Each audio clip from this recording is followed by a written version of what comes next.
Pwede bang i-require ng DOJ ang autopsy ng katawan ni Yusek Catalina Cabral kahit ayaw ng pamilya? Nabalitaan nyo na naman siguro na namatay si DPWH Undersecretary Catalina Cabral under suspicious circumstances.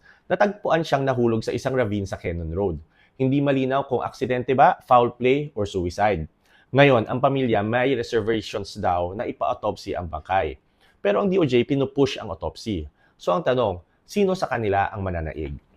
Well, meron naman talagang karapatan ang pamilya tumanggi ng autopsy. Ang legal basis nito is the family's right to privacy. At minsan, pumapasok din ang religious freedom. Kasi may mga religion na bawal i-desecrate ang body through autopsy. Pero ang DOJ, as part of the state, meron din silang power to require an autopsy for deaths under suspicious circumstances. Ang legal basis nito is the police power of the state. It has the right and duty to protect life, maintain public order, investigate crimes, and prosecute offenders. Ang pag-investigate ng death under suspicious circumstances is part of the state's police power.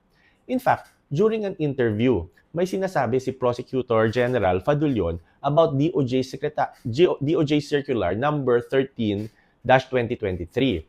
Sabi niya, this circular allows the DOJ to require autopsy for cases of suspicious or violent deaths.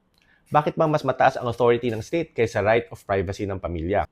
Merong tinatawag na doctrine of compelling state interest. Kapag may napaka-importanting interest ang state, pwedeng malimit ang rights ng mga tao. Ang bottom line is this, pwedeng ipilit ng DOJ ang autopsy kahit walang consent ng pamilya. Follow my band, Hey Moonshine, sa Facebook at sa Spotify.